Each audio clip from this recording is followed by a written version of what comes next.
নমস্কার বন্ধুরা, আজকের এই ভিডিওতে আমি আপনাদের বটন মাশরুম চাষের বিষয় নিয়ে বলবো।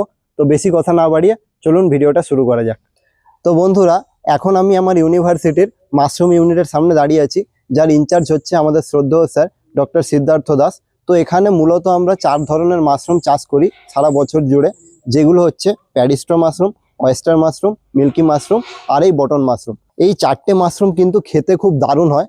তবে এই 4টে মাশরুমের মধ্যে এই বটন মাশরুম চাষ করার পদ্ধতিটা কিন্তু একটু কঠিন, কিন্তু মার্কেটে এই বটন মাশরুমের চাহিদা কিন্তু প্রচুর বেশি, কারণ বিভিন্ন রকমের রেসিপি কিন্তু এই বটন মাশরুমের দ্বারাই হয়। তো এবার আমি আপনাদেরকে বলবো যে এই বটন মাশরুম চাষ করতে গেলে আপনাদের কি কি জিনিস লাগবে। তো বন্ধুরা, এই বটন মাশরুম চাষ করতে গেলে সবার প্রথমে আপনাদেরকে কিন্তু এই রকম কম্পোস্ট তৈরি করে নিতে হবে। তো এই রকম কম্পোস্ট আমরা তৈরি করছি তার কারণ এই কম্পোস্টের ওপরেই কিন্তু আমরা বটন মাশরুমের স্পনটা দেব, তারপরে কিন্তু মাইসিলিয়াম গ্রোথটা হবে, আর তার থেকেই কিন্তু পরে বটন মাশরুম আমরা পাবো। তো মোট আমরা 500টা বটন মাশরুমের ব্যাগ তৈরি করছি। তার জন্য কিন্তু আমরা এখানে 2 টন গমের খড় নিয়েছি। তো আপনারা বলবেন যে গমের খড় আমরা কেন নিয়েছি, কারণ এই গমের খড়ের ওপরেই কিন্তু বটন মাশরুম ভালো হয়।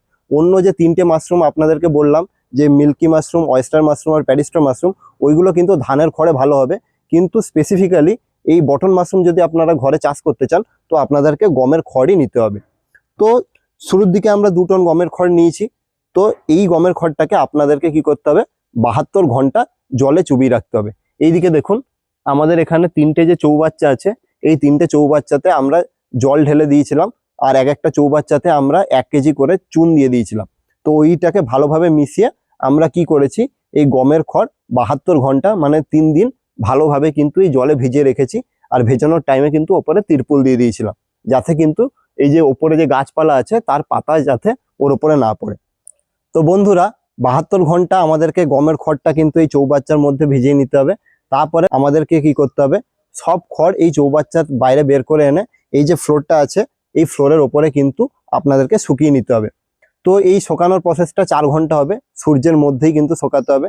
তো 4 ঘন্টা শুকিয়ে যাওয়ার পরে আপনাদের কিছু ফার্টিলাইজার এই গমের খড়ের ওপরে অ্যাড করতে হবে। তো 2 টন যেহেতু আমরা খড় নিয়েছি, সেই হিসাবে আমরা 600 কেজি পোলট্রি ম্যানিওর অ্যাড করেছি। হুইট ব্র্যান মানে গমের গুঁড়ো, ওটা আমরা 100 কেজি অ্যাড করেছি। তারপরে আছে অ্যামোনিয়াম সালফেট আর হচ্ছে ইউরিয়া, ওটা আমরা 30 কেজি করে অ্যাড করে নিয়েছি। ক্যালসিয়াম নাইট্রেট আছে, ওটা আমরা 40 কেজি অ্যাড করেছি। আর এসএসপি আর এমওপি আছে, ওটা আমরা 20 কেজি করে অ্যাড করে নিচ্ছি।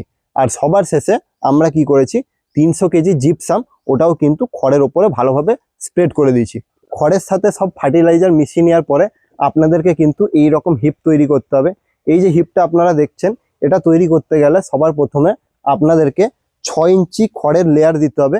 তারপরে এই যে দেখুন, এই যে এইগুলো হচ্ছে পিভিসি পাইপ, এইগুলোর দৈর্ঘ্য হচ্ছে 6 ইঞ্চি করে।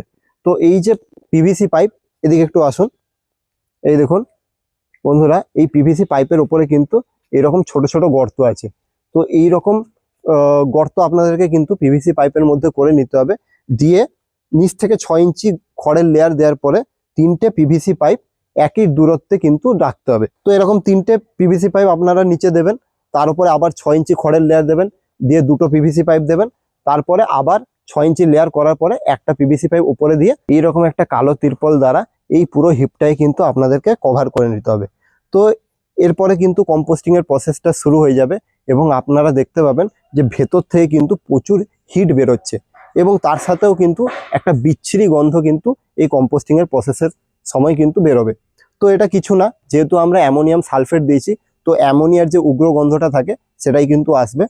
তো এইরকম হিপ তৈরি করার পরে প্রতি 5 দিন অন্তর আপনাদেরকে কি করতে হবে, পুরো খড় টেনে এই মেঝেতে ফেলে দিতে হবে, দিয়ে 4 ঘন্টা রোদে শুকাতে হবে, দিয়ে আবার প্রপারভাবে মিক্স করে এইরকম হিপ তৈরি করে দিতে হবে। এটা আমরা করি দেখার জন্য যে প্রপারলি কম্পোস্টিংটা হচ্ছে কিনা।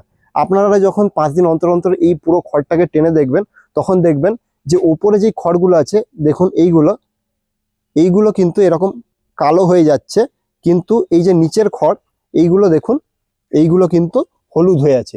তো যাতে প্রপারলি কম্পোস্টিংটা হয়, তার জন্য সব খড় আপনাদেরকে টেনে রোদে 4 ঘন্টা শুকাতে হবে, দিয়ে প্রপারলি মিক্স করে আবার আপনাদেরকে এরকম হিপ করে কালো তিরপল দিয়ে চাপিয়ে রাখতে হবে। তো এই প্রসেসটা আপনাদের ততদিন কন্টিনিউ করতে হবে যতদিন না এই কম্পোস্ট থেকে অ্যামোনিয়ার স্মেলটা যাচ্ছে। তো আমরা দেখেছি 10 বার টার্নিং করার পরে কিন্তু অ্যামোনিয়ার স্মেলটা এই খড় থেকে আসে না। কিন্তু আপনারা যদি দেখেন যে 10 বার টার্নিং করার পরেও কিন্তু এই অ্যামোনিয়ার স্মেলটা এই খড় থেকে আসছে, তো সেই ক্ষেত্রে আপনাদেরকে কিন্তু টার্নিং প্রসেসটা আরও 2 থেকে 3 বার কন্টিনিউ করতে হবে। এই প্রসেসটা করার পরে আপনারা দেখতে পাবেন এই পুরো খড় কিন্তু একটা কালো কম্পোস্টে রূপান্তরিত হয়ে গেছে এবং এর থেকে আর কোনো অ্যামোনিয়ার স্মেল আসছে না। তো এখানে আমরা জেডিপি মেথড ব্যবহার করছি এই কম্পোস্টিং করার ক্ষেত্রে। এটা হচ্ছে একটা লং টার্ম প্রসেস, এটা অ্যারোবিক রেসপিরেশনকে ইমপ্রুভ করে। এই যে দেখুন, এই যে পাইপ দিয়েছি, এর ফলে কি হবে, বাইরে থেকে অক্সিজেন এর মধ্যে ঢুকবে আর যে কম্পোস্টিং এর প্রসেস ওটা কিন্তু তাড়াতাড়ি হবে। তো বন্ধুরা, আমাদের কিন্তু টার্নিং প্রসেস শুরু হয়ে গেছে এবং আমরা এই যে হিপটা আছে এটাকে কিন্তু ভেঙে দিচ্ছি এখন। আর তার ফলে দেখতে পাচ্ছেন এই যে ভেপারগুলো কিন্তু ভেতর থেকে বেরিয়ে আসছে। এটা কিছুই না, ভেতরে যেহেতু অ্যামোনিয়া আছে তার স্মেলটা কিন্তু বাইরে বেরিয়ে আসছে। আর অ্যামোনিয়া থাকার জন্য ভেতরে প্রচুর হিটও তৈরি হয়, সেটাও কিন্তু এই ভাপ হয়ে বেরিয়ে আসছে। তো এই দেখুন লেবাররা এখানে কাজ করছে। এই সব পিঠটাকে ভেঙে আমরা এখানে পিঠটাকে বস্তার উপরে সাজিয়ে নিয়ে ওইখানে আমাদের ড্রাইং হচ্ছে, ওইখানে আমরা কিন্তু পুরো হিপটাকে ভেঙে শুকিয়ে নিচ্ছি। এই শুকানো প্রসেসটা এখন 4 ঘন্টার জন্য চলবে। তো এখন আমি কাজ করি, যেহেতু ইউনিটে এসছি।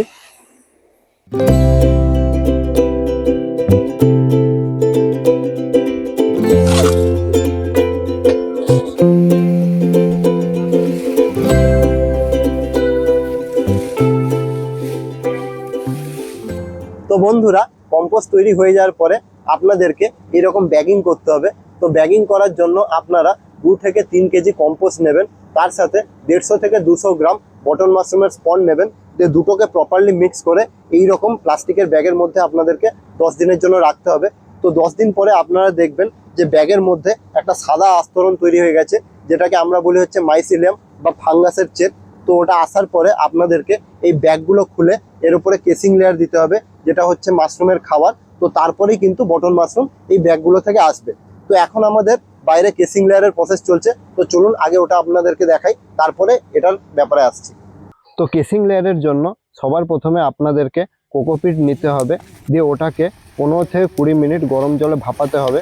তো এটা মূলত ডিসইনফেকশনের জন্য করা হয়। তো ভাপানো হয়ে গেলে আপনাদেরকে ওটা মেঝেতে ঢেলে 10 মিনিটের জন্য ঠান্ডা করতে হবে এবং ঠান্ডা হয়ে যাওয়ার পরে আপনাদেরকে 80% জল কোকোপিট থেকে বার করে নিতে হবে। দিয়ে ওর সাথে ক্যালসিয়াম কার্বনেট এবং জিপসাম অ্যাড করতে হবে। তো রেশিওটা হচ্ছে 1:2:100, মানে 100 কেজি কোকোপিটের জন্য আপনাদেরকে 1 কেজি ক্যালসিয়াম কার্বনেট এবং 2 কেজি জিপসাম অ্যাড করতে হবে।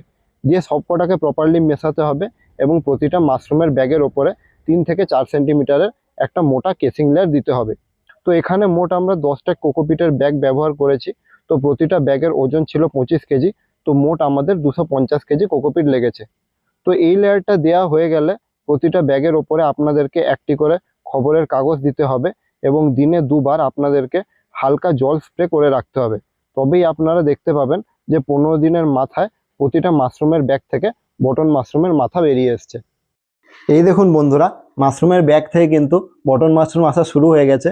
তো এদেরকে এরকম টাইট বার্ড স্টেজেই আমাদের হারভেস্ট করে মার্কেটে বিক্রি করতে হয়। তো আরেকটা কথাও আপনাদেরকে আমি বলে রাখি, যে ব্যাগিং করার পরে মানে কম্পোস্টের সাথে বটন মাশরুমের স্পন ভালোভাবে মেশানোর পরে আপনাদেরকে এই ব্যাগগুলো এইরকম গ্রোথ চেম্বারে রাখতে হবে। দিয়ে 15 থেকে 20 ডিগ্রি সেন্টিগ্রেড তাপমাত্রা সবসময় চেম্বারে মেনটেন করতে হবে। তার সাথে 80 থেকে 90% রিলেটিভ হিউমিডিটিও এই চেম্বারে আপনাদেরকে মেনটেন করতে হবে। তো হিউমিডিটি মেনটেন করার জন্য আপনারা হিউমিডিফায়ারের ব্যবহার করতে পারেন, অথবা মেঝেতে চটের বস্তা রেখে তাতে জল দিয়ে রাখতে পারেন। এবং পরে যখন এই ব্যাগের মধ্যে প্রপারলি মাইসিলিয়ামের গ্রোথটা হয়ে যাবে, তখন আপনারা ওই বস্তাগুলো চেম্বারের বাইরে রেখে দিতে পারেন। তো এইটা করলে আপনারা দেখবেন যে ব্যাগে কিন্তু ভালোভাবে মাইসিলিয়াম গ্রোথটা হয়েছে এবং পরে যখন আপনারা কেসিং লেয়ার দেবেন, আপনারা দেখবেন যে ব্যাগ থেকে কিন্তু প্রচুর বটন মাশরুম এইভাবেই বেরিয়ে আসছে। তো এখন আমরা এই সব বটন মাশরুমকে হারভেস্ট করব, তারপরে আপনাদেরকে আমি এর ইকোনমিক্স পার্টটা বোঝাবো।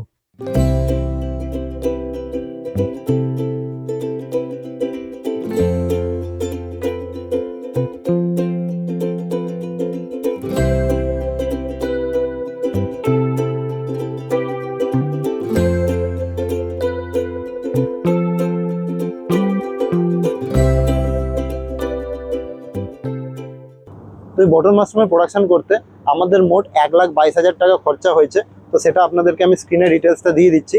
এবং এখানে আমাদের মোট 500টা মাশরুমের ব্যাগ আছে এবং প্রতিটা ব্যাগ থেকে আমরা সর্বনিম্ন 3 কেজি করে মাশরুম পাবো। এবং যেহেতু এখানে আমাদের 500টা ব্যাগ আছে, তো আমরা মোট 1.5 টন মাশরুম এখান থেকে পাবোই পাবো। তো এই মাশরুমগুলোকে আমরা বাজারে 200 টাকা প্রতি কেজি হিসাবে বিক্রি করি। তো তার জন্য আমরা মোট 3 লাখ টাকা এই টোটাল প্রোডাকশান থেকে পেতে পারি। কিন্তু এটা একটা অ্যাভারেজ ভ্যালু আপনাদের বললাম, এর থেকে বেশি অ্যামাউন্ট কিন্তু আমরা পাই, কারণ ব্যাগ থেকে কিন্তু 3 কেজির বেশি মাশরুম আমরা পেয়ে থাকি। তো এইটাই ছিল এই বটন মাশরুম প্রোডাকশানের টোটাল ভিডিও। আপনারাও কিন্তু এই বটন মাশরুম নিজেদের বাড়িতে চাষ করতে পারেন। এই মাশরুমটা চাষ করলে আপনারা কিন্তু খুবই অল্প দিনে লাভবান হয়ে যাবেন, কারণ এই মাশরুমটাকে আপনারা বছরের যে কোনো সময় নিজেদের বাড়িতে চাষ করতে পারেন। তো এটাই ছিল আজকের ভিডিও। আশা করি আপনাদের ভালো লেগেছে। যদি ভালো লেগে থাকে একটা লাইক এবং শেয়ার করে দেবেন। নমস্কার।